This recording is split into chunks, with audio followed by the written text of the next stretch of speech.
Shalom, amados hermanos, que el Señor les bendiga grandemente. Estamos aquí nuevamente para iniciar el segundo estudio de la materia de bibliología de nuestro curso ETESPE, curso teológico básico. Y hoy vamos a continuar entonces y antes de entrar en el material vamos a hablar acerca de la división en capítulos y versículos de la Biblia. Como ustedes pueden apreciar acá en la lámina, al lado izquierdo, ya tenemos entonces el libro de Bereshit o Génesis, que hace parte de la Torá, ya, del Antiguo Testamento, eh, sin, ¿verdad?, divisiones de capítulo ni versículo. Aunque en hebreo sí, acá encontramos algunas letras como la Aleph, que representa el número uno, pero no vemos esa división que encontramos en la Biblia nuestra, ¿ya? Cuando Moisés recibe la, la Torá en el monte Sinaí, los primeros 5 libros de la Biblia, la recibe de continuo, sin división de capítulo y versículo. Y esto permanece durante muchos años así, ¿ya? De esa manera hasta que los llamados masoretas, de los cuales vamos a hablar un poquito más adelante, ¿ya? Encargados de escribir la puntuación, ¿ya? O las vocales como la conocemos nosotros, para poder pronunciar las palabras en hebreo, se encargan entonces de separar, ya, separar, por ahí por el año 900 antes de Cristo, entonces, la Torá en puntuación, y de esta manera también agregarle capítulos a la Tanaj, el Antiguo Testamento, para así facilitar, ya, la búsqueda de los capítulos y de los libros. Y acá al lado derecho, ya donde tengo el pulsor, vemos ya entonces la Biblia dividida en capítulos y versículos, pero no siempre fue así. ¿Quiénes fueron entonces los que dividieron en capítulos y versículos de la Biblia? ¿Cómo se llegó a dividir la Biblia en capítulos y versículos? En los originales no había separación entre las palabras, ni vocales ni signos de puntuación, como dije anteriormente, ni títulos de cabecera que ayudasen a localizar los pasajes bíblicos. Desde muy antiguo y sobre todo en orden a la lectura litúrgica se vio la necesidad de dividir el texto sagrado. Lógicamente, en la antigüedad se vieron en la necesidad entonces de ya los primeros padres, los primeros cristianos, por decirlo así, se vieron en la necesidad de dividir la Biblia en capítulo y versículo para así facilitar la búsqueda de los libros. Y el primero entonces en dividir en capítulos, ya, la palabra del Señor, fue Esteban Langton, arzobispo de Canterbury, ya, que había sido gran canciller de la Universidad de París en Francia. Él hizo la división del Antiguo Testamento y Nuevo Testamento en capítulos sobre el texto latino de la Vulgata de San Jerónimo hacia el año 1226. ¿Ya? Entonces, Esteban Langton, también citado en español como Esteban Langton, fue un teólogo y cardenal católico entre el año 1207 y 1228. Estudió y enseñó teología en París. Él era un teólogo ya católico que dividió entonces la palabra del Señor en capítulos el año 1226. Durante muchos años él trabajó en esto entonces y hizo esta división de capítulos. Después tenemos entonces la división en versículos. ¿Quién hizo la división en versículos? Santo Pagnino fue quien hizo entonces Santos Pagnino, ya el 1541, judío converso, después dominico, originario de Lucca, Italia, dedicó 25 años a su traducción de la Biblia publicada en 1527 y fue el primero en dividir el texto en versículos numerados, ¿ya? Entonces, Santos Paginó, este judío que se convierte entonces al catolicismo, hace este trabajo de división en versículos. La primera Biblia entonces imprimida en capítulo y versículo se imprimió en Lyon, en Italia. Era una versión muy literal que constituyó un punto de referencia entre los humanistas de la época y que fue reimpresa varias veces. Esta ya traía entonces la división, ¿verdad?, en capítulo y versículo. En 1516 se entrevistó en Roma con el Papa León X, de quien recibió aliento, ¿ya?, y la autorización para traducir la Biblia al latín. Además lo nombró profesor en el Colegio de Lenguas Orientales, donde elaboró hasta el 1521. En Roma editó dos obras, una de filología semítica y otra de griega. Empleó 25 años en su traducción de la Biblia. Veteris et Novi Testamenti, Novo Translation, publicada en 1527. La primera en dividir el texto en versículos numerados. Se imprimió en Lyon, era la primera que se hacía en latín desde la Vulgata de San Jerónimo, ¿ya?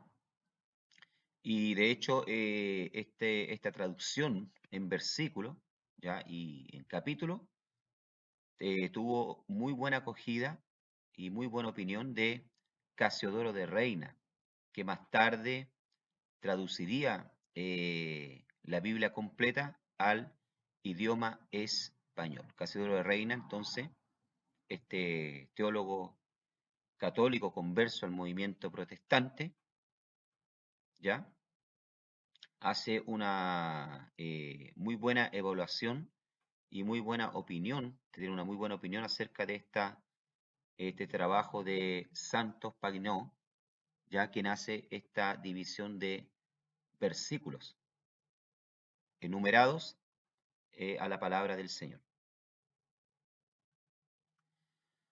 Bien, página 8, aquí ya entramos entonces a lo que es el material, ¿ya? Traducciones de la Biblia.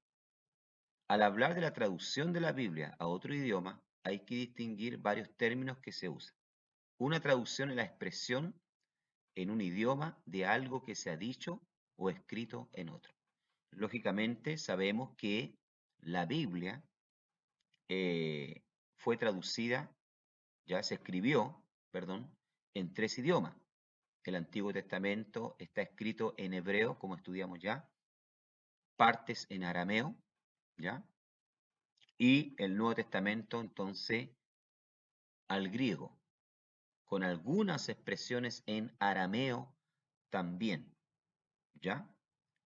Entonces, lógicamente, los traductores que se daban este trabajo de traspasar ya de un idioma a otro, tenía que tratar de hacerlo lo más entendible posible para su lengua y para su época, ¿ya? Hasta el día de hoy nosotros vamos a las librerías cristianas y encontramos muchas traducciones. Una tratando de simplificar lo que más puede al idioma español para que nosotros podamos así entender el mensaje de la Biblia, el mensaje de Dios. Una traducción literal es una traducción en que se procura conservar lo más posible el significado exacto de las palabras originales, ¿ya? Bueno, hay traducciones que son más rígidas, por decirlo así, que tratan de conservar lo que más pueden del idioma original.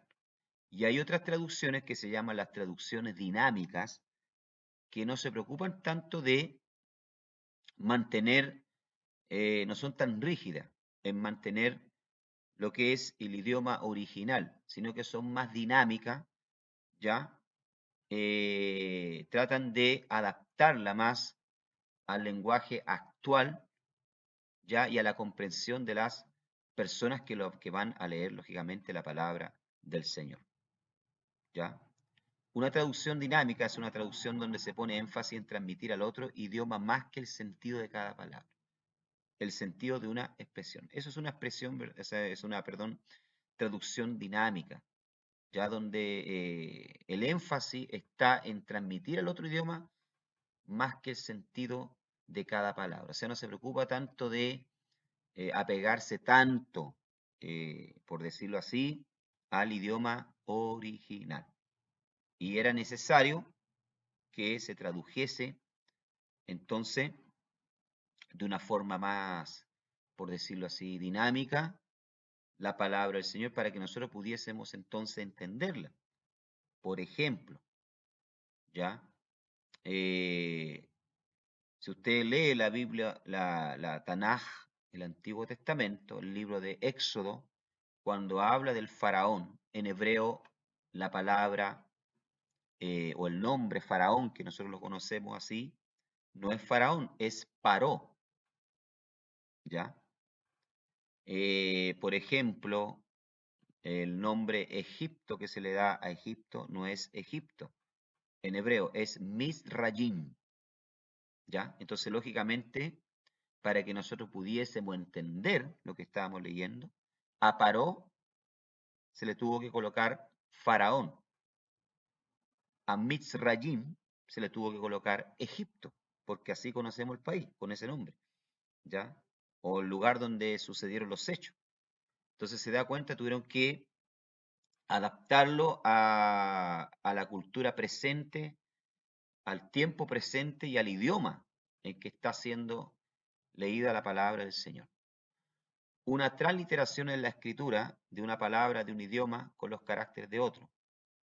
Por ejemplo, la palabra bautizo es una transliteración del griego baptizo.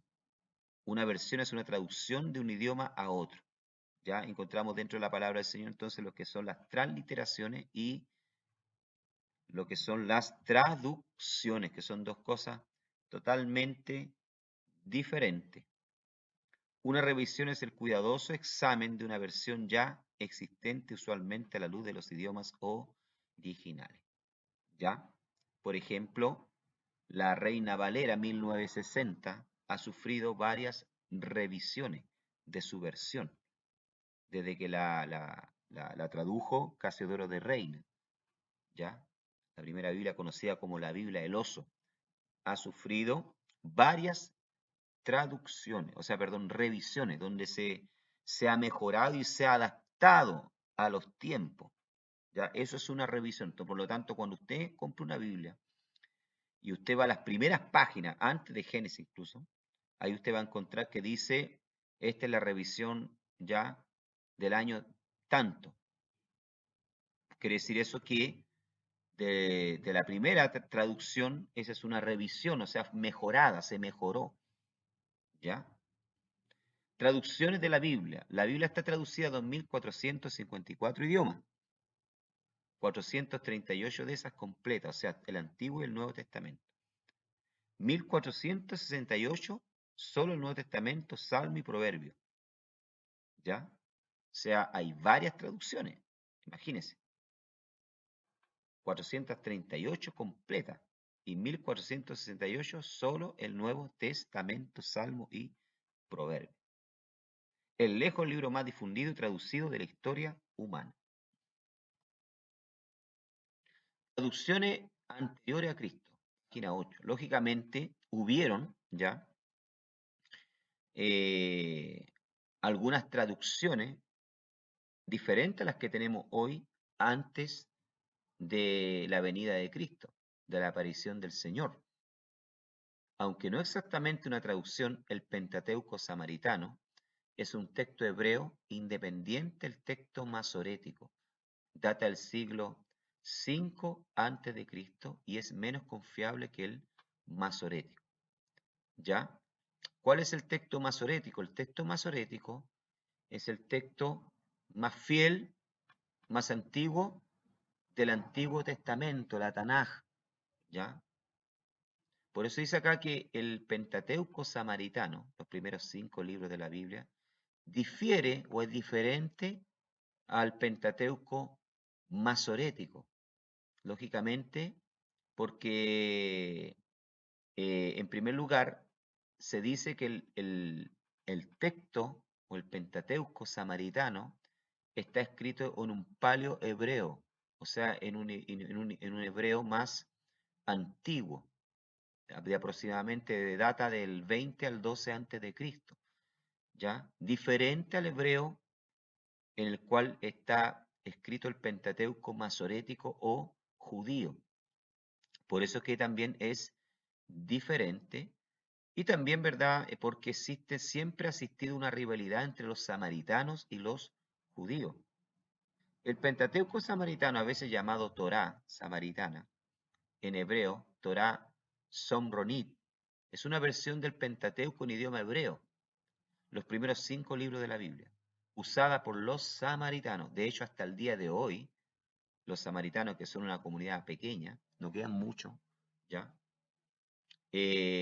Hasta el día de hoy en sus sinagogas utilizan ya el texto, eh, el Pentateuco, perdón, samaritano en sus lecturas.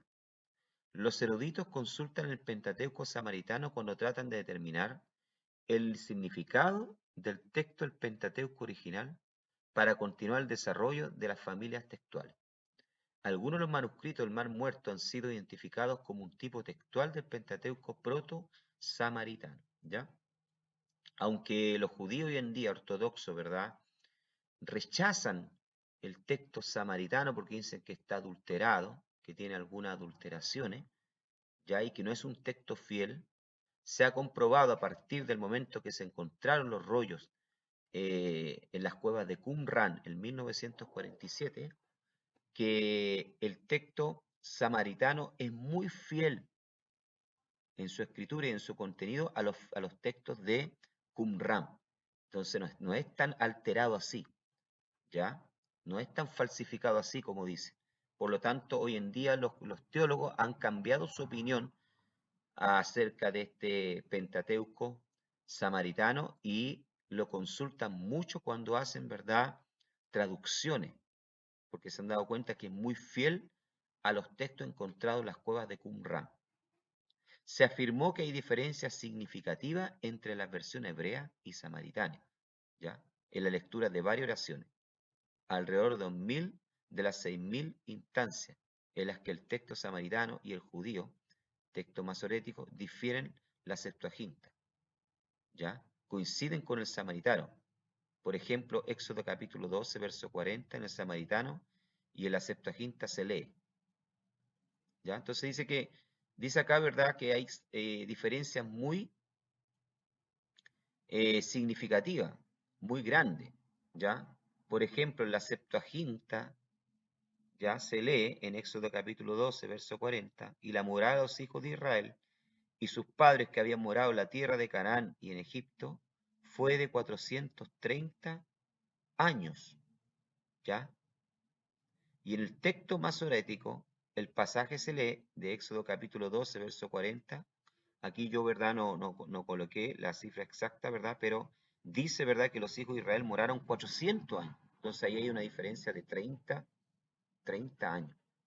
¿Ya? Entonces son diferencias así que se encuentran entre el Pentateuco de la versión de los 70, de la Septuaginta, y el texto masorético.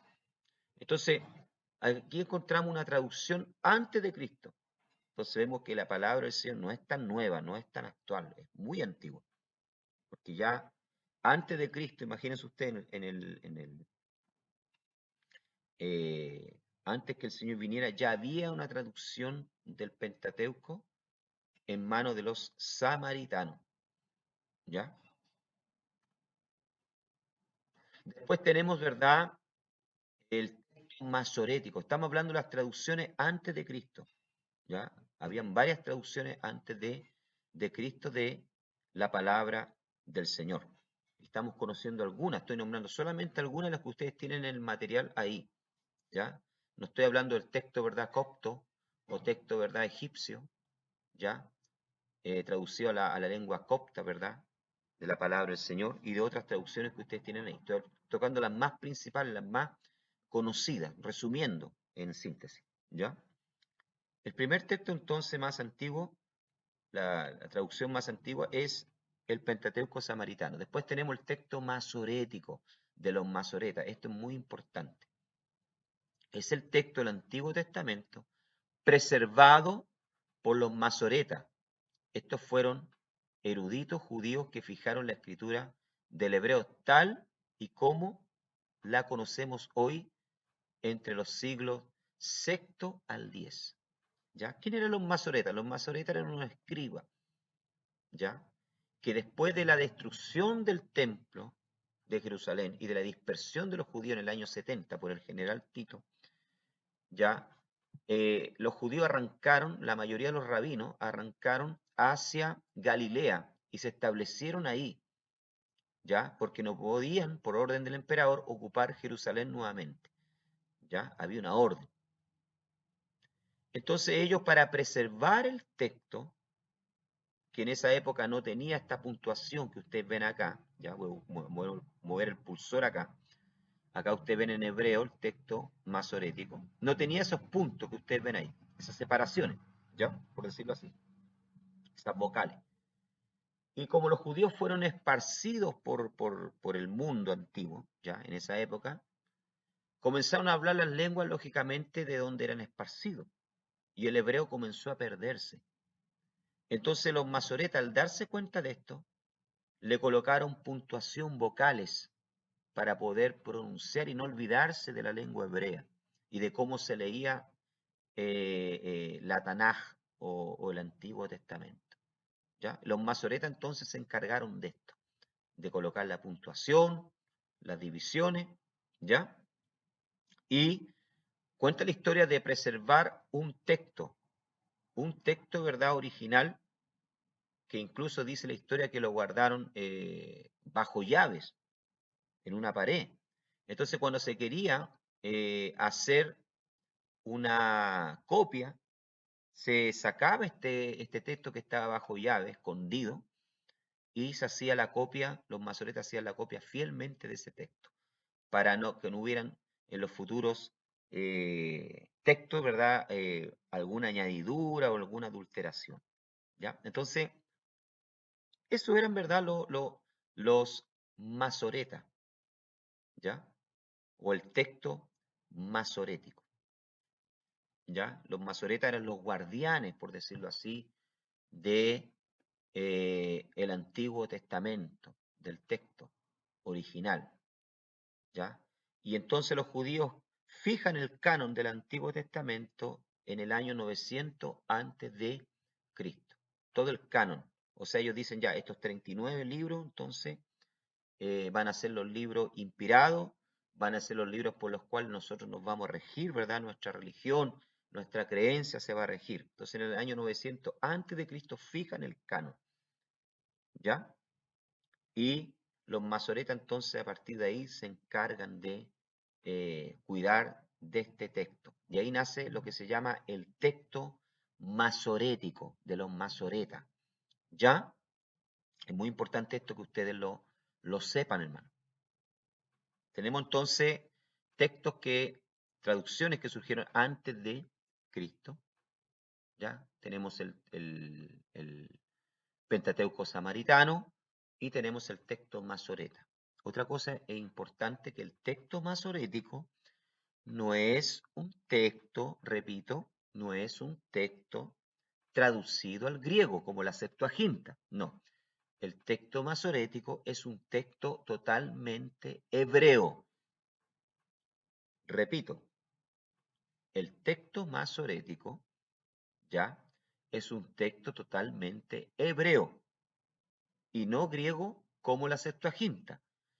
¿Se acuerdan ustedes de la historia de la Septuaginta, que el rey Ptolomeo mandó a buscar 70, ya, por decirlo así, escribas, los cuales le tradujeron ya del hebreo al griego, y esa versión se le llamó la Septuaginta. No así el texto masorético. El texto masorético es un texto totalmente hebreo. ¿Ya? Tenemos otros textos, ¿cuánto se llama? También que surgieron antes de Cristo, que son el Targúmene, ¿ya? son antiguos comentarios, ¿verdad? O traducciones de la palabra del Señor, son como comentarios extra bíblicos que tenían el pueblo judío. Tenemos también el Talmud, que es muy utilizado hasta el día de hoy. Son enseñanzas orales de los rabinos. ¿Ya? Acá usted ve una colección de libros del Talmud, que hasta el día de hoy los consultan los rabinos a la hora de hacer un comentario, ¿verdad?, de la palabra del Señor, de la ley. De hecho, déjenme contarle un secreto. La mayoría de nuestros comentarios bíblicos, ¿ya?, como el de Matthew Henry, como el de William Barclay, como el de John McDowell, comentario exegético de la Biblia de Bautista, etcétera, podría citar aquí mucho, la mayoría de ellos consultan el Talmud, ¿ya?, y la Gemara, ¿verdad?, o la Mishnah, que son comentarios, ¿ya?, que surgieron antes de Cristo y que hasta el día de hoy, ¿verdad?, son consultados por la mayoría de los comentaristas bíblicos. Yo que he tenido la oportunidad de estudiar varios comentarios bíblicos, he podido percibir que varias de las cosas que se comentan ahí, estoy hablando de comentarios bíblicos protestantes, cristianos, ¿ya?, son sacadas del Talmud, ¿ya?, de la Gemara judía o de la Mishnah, ¿ya?, para que ustedes sepan. Amén. Volviendo atrás un poquito, quiero volver atrás un poquito, ¿ya?, para que no se confunda, estoy volviendo atrás. Quiero hablarle algo acerca del texto masorético, ¿ya? Eh, Muchas veces nosotros, ¿verdad?, los cristianos somos acusados y se nos acusa de que estamos utilizando una Biblia, ¿ya? Una Biblia griega, una Biblia pagana, que nuestras traducciones son paganas, porque muchas traducciones, principalmente del Antiguo Testamento, ya fueron sacadas a partir de la Septuaginta, de esa Biblia que fue traducida del hebreo al griego. Pero esa es una acusación injusta. ¿Por qué razón, pastor? Porque no todas las traducciones vienen de la Septuaginta. La Reina Valera 1960, Casiodoro de Reina, y lo vamos a ver un poquito más adelante, hace su traducción a partir del texto masorético y no de la Septuaginta. Repito, Casiodoro de Reina hace su traducción a partir del texto masorético, que es un texto hebreo, ¿ya? No griego. Por lo tanto, la traducción de Casiodoro de Reina, de Valera, de 1960, es una traducción hecha a partir del texto masorético, texto original hebreo, y también utiliza en el Nuevo Testamento, Casiodoro de Reina utiliza el Textus Receptus, que es el texto más antiguo griego, ¿ya? Porque ustedes saben que el Nuevo Testamento fue escrito en griego. Por lo tanto, cuando alguien le venga a ustedes a acusar, usted está usando una traducción pagana del griego, de la Septuaginta, mentira. La Reina Valera 1960, de la cual están hechas la mayoría de las traducciones nuestras, ¿ya?, yo diría la mayoría, viene del texto masorético hebreo y del textus receptus o textus recibido del griego, ya el Nuevo Testamento. Por lo tanto, esa es una acusación infundada, que no tiene fundamento. Y que lógicamente las personas que ignoran esto, la historia, hacen estas falsas acusaciones. Bueno, aquí explicamos lo que yo estaba hablando, ¿ya? Porque no todas las traducciones son hechas por católicos, ¿ya?, por teólogos católicos. También en el movimiento protestante hubieron muchos siervos del Señor que se levantaron y que Dios levantó para hacer traducciones, ¿ya? Por ejemplo, tenemos la traducción de Biblia del Oso, completa al español por Casiodoro de Reina. ¿Ya?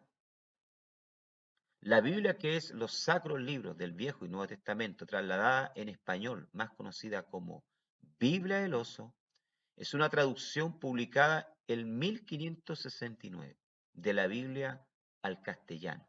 La primera traducción al castellano fue la Biblia alfonsina de 1280. Antes de que Casiodoro de Reina Valera hiciese su traducción, ¿verdad? ¿Ya? Habían otras traducciones, pero no estaban completas, ¿ya? Y no eran muy entendibles. Casiodoro de Reina hace un trabajo espectacular al traducir toda la Biblia. Esto, hermano, llevó años. Ya, esto no fue de un día para otro. De hecho, él sufrió mucha persecución, fue muy perseguido por la Inquisición en la época, calumniado, acusado de sodomismo, tuvo que arrancar con su esposa hacia Francia, a muchos lugares, ya, durante 3 años, hasta terminar la traducción, ya, del texto masorético, como dije anteriormente, hebreo, y del textus receptus para el idioma español, porque Casiodoro de Reina dominaba tanto el hebreo como el griego. Su traductor fue Casiodoro de Reina, un religioso jerónimo español convertido al protestantismo. ¿Ya? Casiodoro de Reina antes de era un religioso que estaba encerrado en un convento, ya, a muy temprana edad, muy joven se encerró, era por decirlo así, un sacerdote, un religioso, ¿verdad? Que va y se encierra, se enclaustra, ¿verdad? Para elevarse más espiritualmente, buscar a Dios dentro de su ignorancia, ¿verdad? Y estando ahí en ese convento, entonces comienzan a llegar, estaba surgiendo en esa época el movimiento protestante en Alemania, bajo la mano de Martín Lutero, y llegaron algunos sermones, algunos escritos a las manos de Casiodoro de Reina y a los religiosos que estaban ahí, enclaustrados ahí en España. Entonces, ¿qué pasó? Que estos abrazaron la fe protestante y las ideas, las enseñanzas protestantes, y se convirtieron, por decirlo así, al cristianismo. Y esto llegó a oído de la iglesia que predominaba en la época, que era la iglesia católica, y llegó a oído del movimiento de Inquisición, los cuales fueron a perseguirlos para matarlos. Lógicamente, esto al enterarse, ¿verdad? Entonces Casiodoro de Reina y sus compañeros huyen hacia Bruselas, ¿ya? Porque allá había libertad de culto, no había esta persecución que tenía la Iglesia Católica, la Inquisición en la época acá, ¿ya? Y de Bruselas, entonces, Casiodoro de Reina se pasa a Francia, y de Francia llega principalmente, finalmente a Inglaterra, donde la reina Isabel I había dado libertad para que tanto católicos como protestantes pudiesen servir libremente al Señor sin ser perseguidos por la Inquisición. Lógicamente la Inquisición de la época no descansó en perseguir a Casiodoro de Reina, incluso levantando falsos testimonios contra él de acusaciones de sodomismo, como dije anteriormente, los cuales más tarde fueron probados de que eran mentiras, de que no eran verdad, y Casiodoro de Reina entonces consigue así terminar su traducción conocida como la Biblia del Oso. Ahora, ¿por qué la Biblia del Oso? ¿Por qué se llama así? Porque en la época eh, quien tenía el monopolio de los símbolos religiosos era la Iglesia Católica, ¿ya? Y quien autorizaba a alguien para hacer una traducción de la Biblia era la Iglesia Católica. De hecho, muchos que hicieron traducción independientemente a las lenguas vernáculas o lenguas originales que se hablan en su país, fueron quemados en la hoguera, hermano. Fueron quemados por fuego, porque la Iglesia Católica los perseguía. Y lógicamente la Iglesia Católica al enterarse, porque era Casiodoro de Reina, era espiado, ¿verdad? De que él estaba haciendo una traducción. Entonces, ¿qué es lo que hace él? Para no utilizar el símbolo de la cruz o otro símbolo que lo comprometiera, va e instala en su tapa esta figura del oso comiendo de un panal miel. Y es por eso que su Biblia es conocida como la Biblia del Pozo. Entonces, después tenemos otras traducciones, ¿verdad? Que es la traducción adulterada de los testigos de Jehová. Es una traducción ya más moderna, llamada la versión del Nuevo Mundo, la Sagrada Escritura de los testigos de Jehová, que siendo fiel a la verdad, es una traducción manipulada. Ha sido hecha a la medida de la necesidad de la secta para dar apoyo a su falsa enseñanza, especialmente a la negación de la deidad, o sea, divinidad de Cristo. ¿Ya? La Biblia, los testigos de Jehová, llamada la traducción del Nuevo Mundo, es considerada por los miembros de esta organización como la más exacta y mejor traducida del mundo. A pesar de esto, son notables los errores de traducción denunciados tanto por eruditos católicos como no católicos.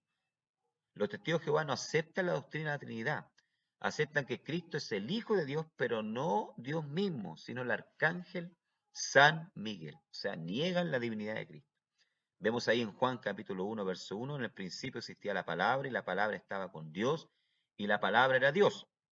La traducción del Nuevo Mundo dice, en el principio la palabra era y la palabra estaba con Dios y la palabra era un Dios. Miren la palabra Dios que usan ellos, ¿verdad? Con D minúscula. ¿Por qué? Porque no reconocen a Jesús como Dios, sino como un ángel, como un ser espiritual. Otro texto, ¿verdad? Dice, por su parte, los 11 discípulos marcharon a Galilea, al monte que Jesús le había indicado, y al verle le adoraron, dice Mateo capítulo 28, versos 16 y 17.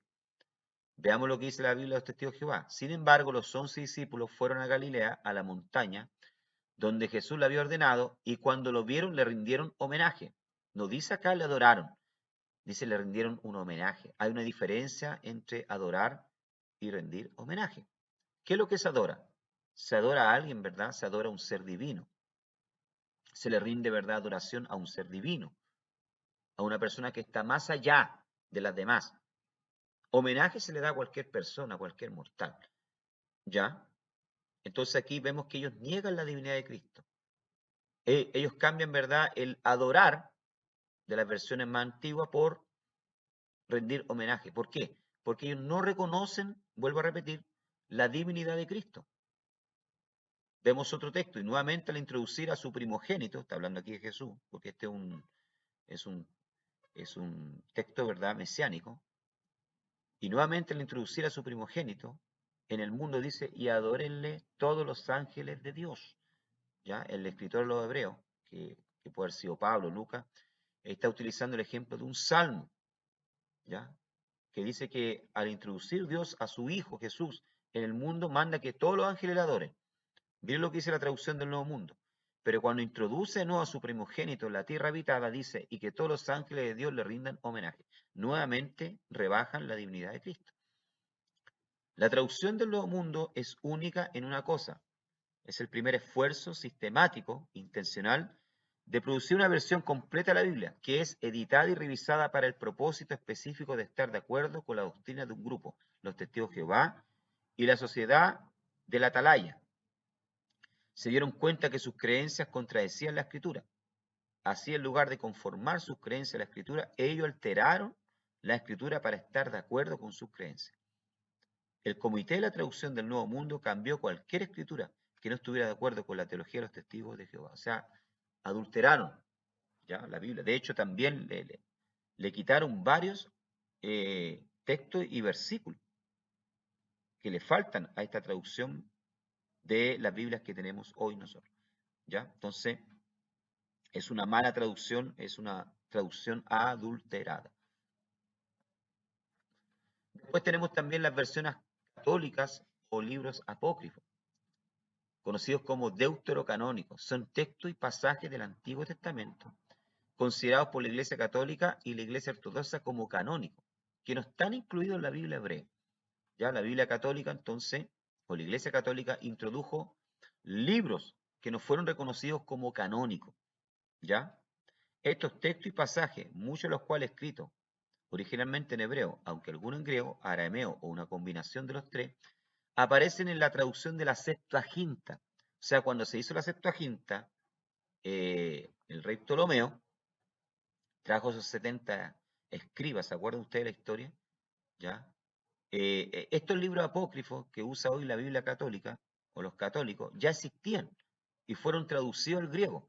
Por eso que de ahí viene la acusación de muchos que dicen, la Biblia que ustedes tienen, la Biblia que ustedes tienen es una Biblia pagana, pero no entienden ya que aún esas traducciones de las cristianas que vienen de la Septuaginta y que la usan el pueblo evangélico en muchas iglesias, no contienen los libros apócrifos, no los traen. Sí, la Biblia católica sí, cualquier traducción católica contiene los libros apócrifos, ¿ya? Pero no la iglesia evangélica. Menos la Reina Valera 1960 que viene del texto masorético y del texto recepto, menos. Casiodoro de Reina nunca lo incluye, ¿ya? Una Biblia griega data entre los años 280 y 30 a.C. El texto utilizado por las comunidades judías e israelitas de todo el mundo antiguo, más allá de Judea, y luego por la iglesia cristiana primitiva de habla y cultura griega. ¿Ya? O sea, estos libros apócrifos eran libros, ¿verdad?, que venían de comunidades judías y de culturas griegas. Aunque los deuterocanónicos no forman parte del canon judío, muchos son mencionados e interpretados en el Talmud o recogidos como tradiciones en la ley oral. Algunos, como Macabeo, contienen relatos que se consideran importantes dentro de la tradición judía. Lógicamente, claro. Por ejemplo, muchos libros, ¿verdad?, apócrifos son utilizados hasta el día de hoy por los judíos en su tradición oral, en su estudio, como el libro de los Macabeos. ¿Por qué? Porque el libro de los Macabeos son libros que tuvieron, por decirlo así, tuvieron, ¿verdad?, su historia se cumplió durante la época de los 400 años de silencio entre el Antiguo y Nuevo Testamento. De hecho, la fiesta de